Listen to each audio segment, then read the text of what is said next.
he's doing something with his hands and something in his hands. Stimming. Yeah, I don't know what that is. Deputies making that heartbreaking discovery in a body of water behind her home. Got a kid that fell into a pond, like you tell him.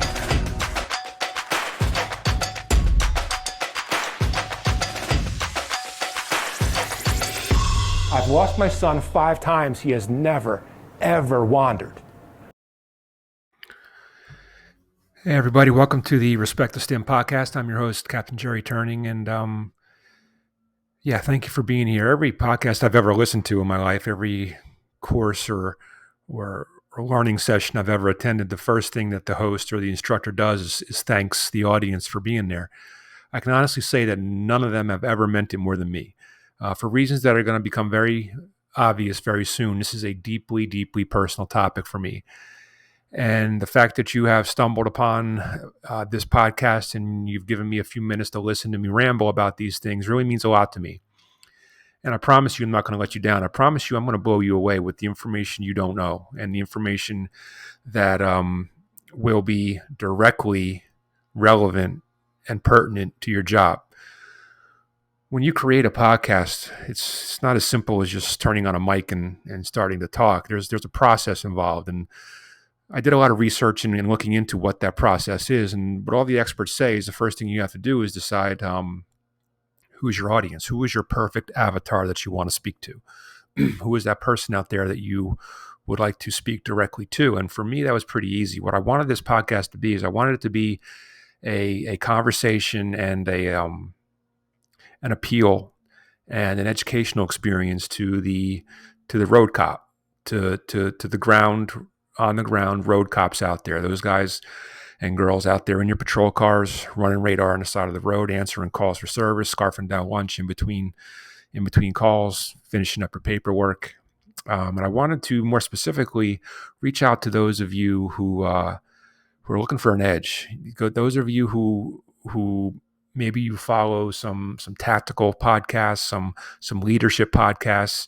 I just did an interview on the Street Cop podcast with Dennis Benino, and he's an amazing guy, and he's built an amazing company around training, real training.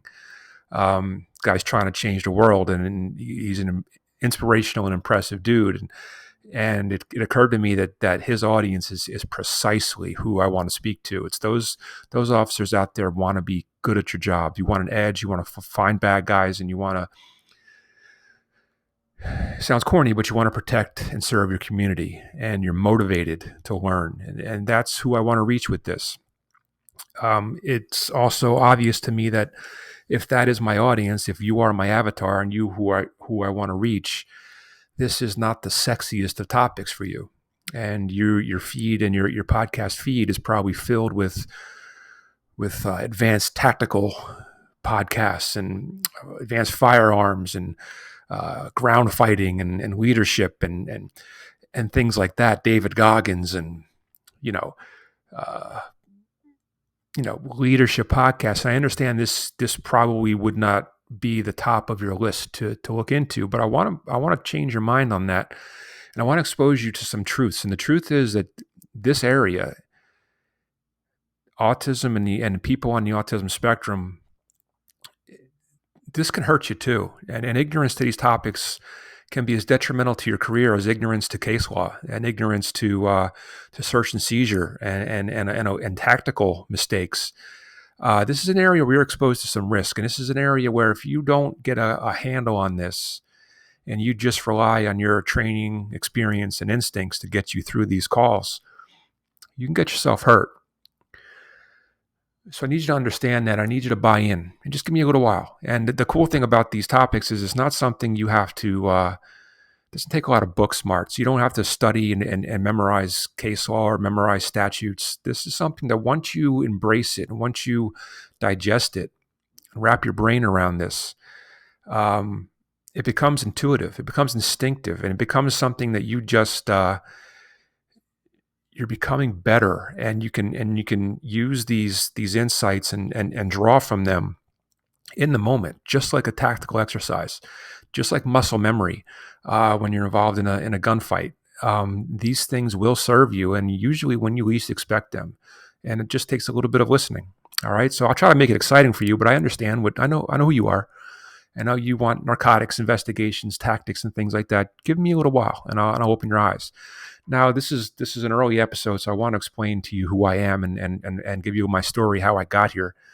I've been a cop 25 years. I retired 2.5 years ago. I spent most of my career, 22 out of the 25 years in law enforcement, I spent in K-9.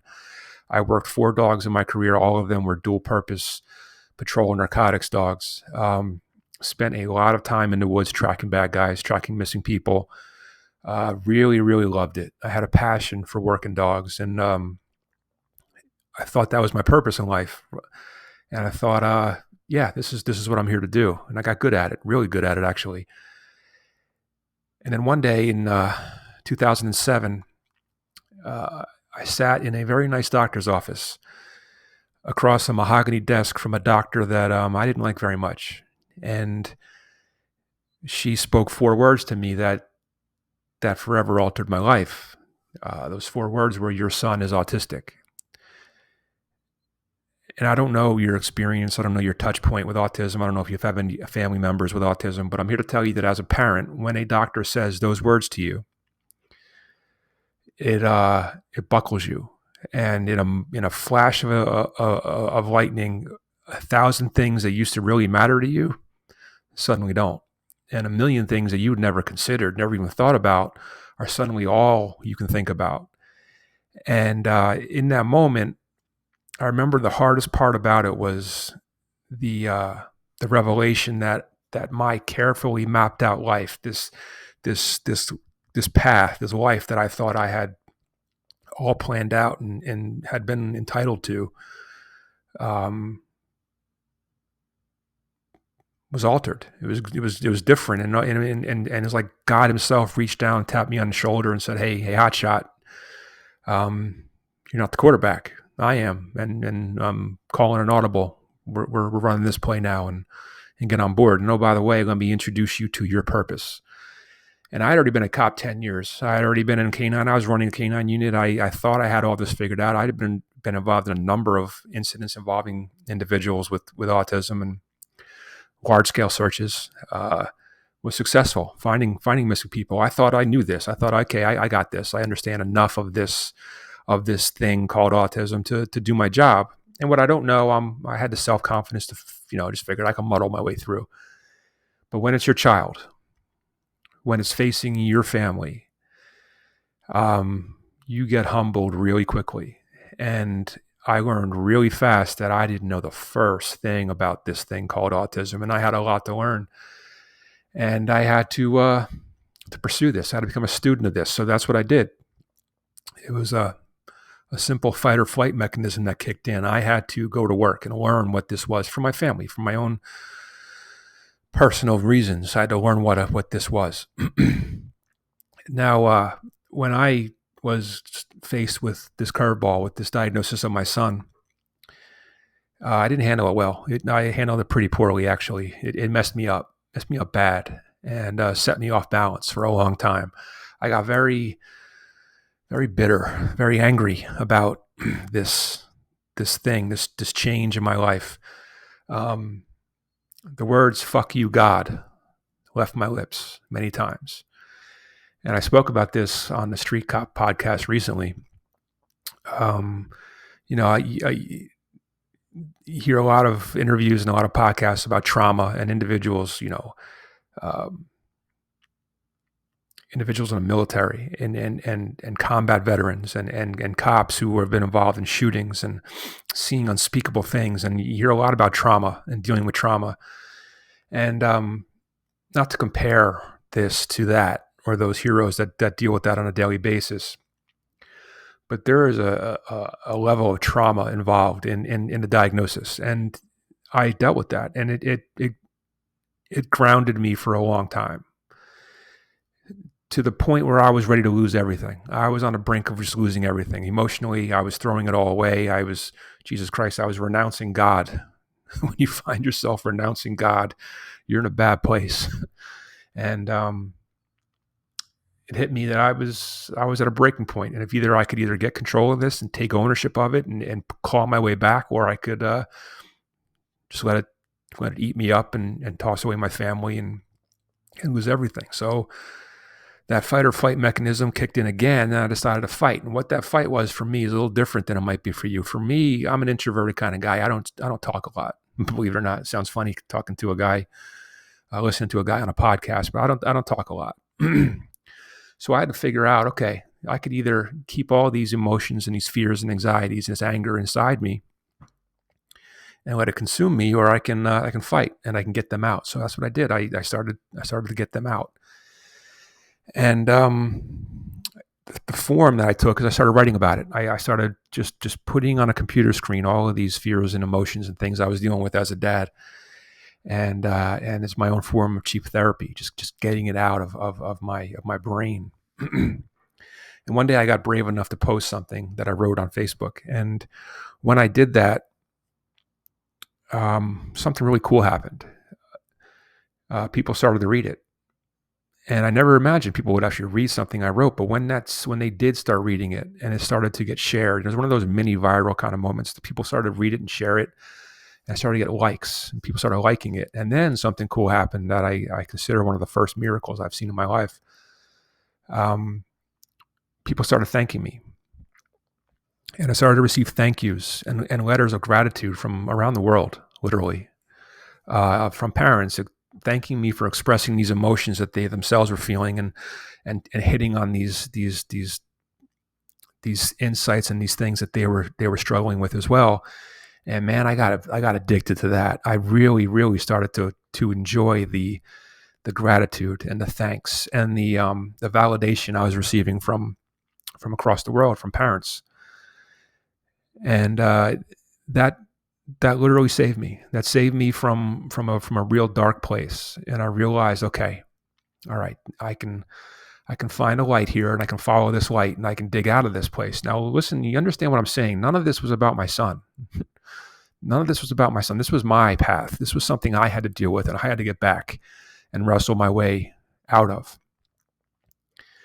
And at first, when I started writing and sharing and growing an audience on Facebook, I never told anybody I was a cop. I was just this dad in New Jersey, just spilling his guts on the internet and connecting with other families. And about a year into doing that and clawing my way back emotionally, this incident happened in Calumet City, Illinois. It's a suburb right out of Chicago. And this young man named Stefan Watts, who was on the autism spectrum, I think he was 15 at the time, he was shot and killed by 2 police officers in his basement of his house. And the story was, of course, there's different versions of the story, but the story was he was having a fight with his dad. He ran into his basement. They called the police for help. The police responded, confronted him in his basement, and he grabbed a knife and lashed out at the officers. Parents say it was a butter knife. Cops say no, it was a larger kitchen knife. I don't know. I don't know. What I do know is this: that incident, when it happened, when he was shot and killed, ignited in this new community that I found myself in. This community that I was starting to really love, the special needs community. In that community, that this incident ignited a firestorm. And really went viral and started to touch on emotions that were pretty stark and bringing out a lot of anger, a lot of sadness, a lot of fear, and some of it was unreasonable, but a lot of emotion that I found myself right smack in the middle of. I felt it as a dad. I saw my son's face in Stefan, and I felt it as a cop. I saw my face in those officers. And I did what I was getting good at. I wrote about it. I wrote a piece and posted it. And in this piece, I talked about this incident, and I hit it right from the middle, right where I was standing, with a foot in both of these communities that I love deeply.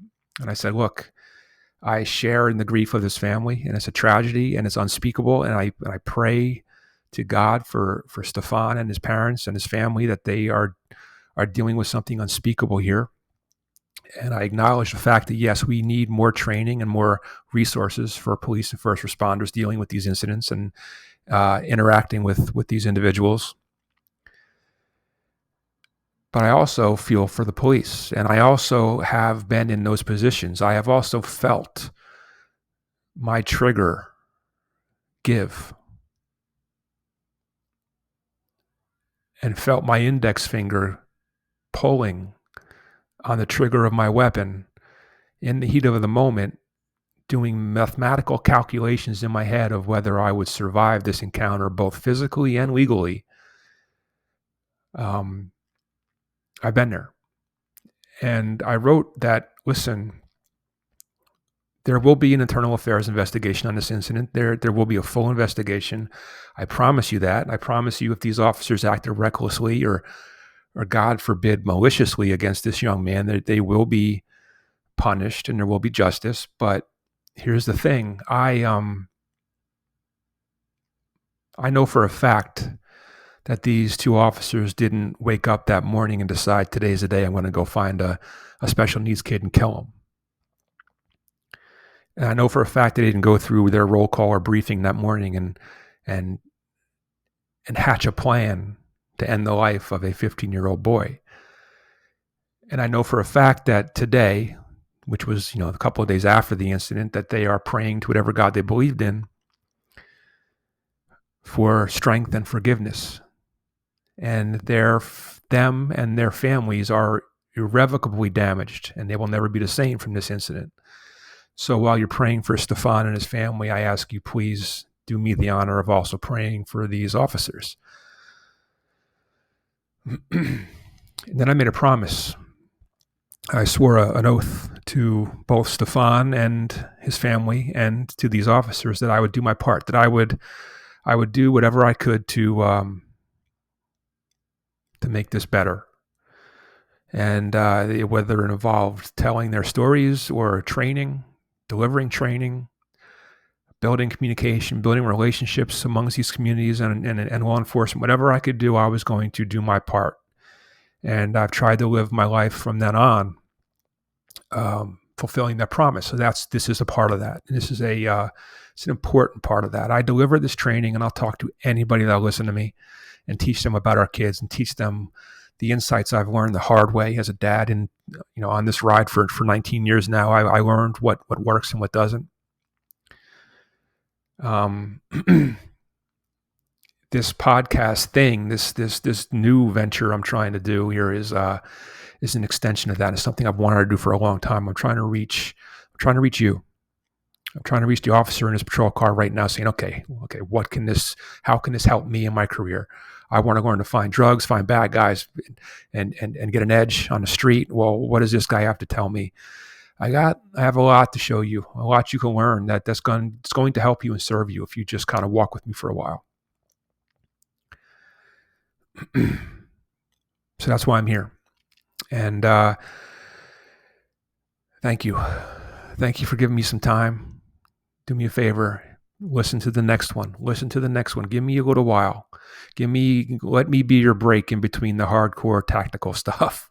Let me introduce you to this community that I love from the bottom of my heart. And let me help you. Make no mistake, I deeply care for these individuals on the autism spectrum. I deeply care for the families. I also deeply care about you and your career. And yeah.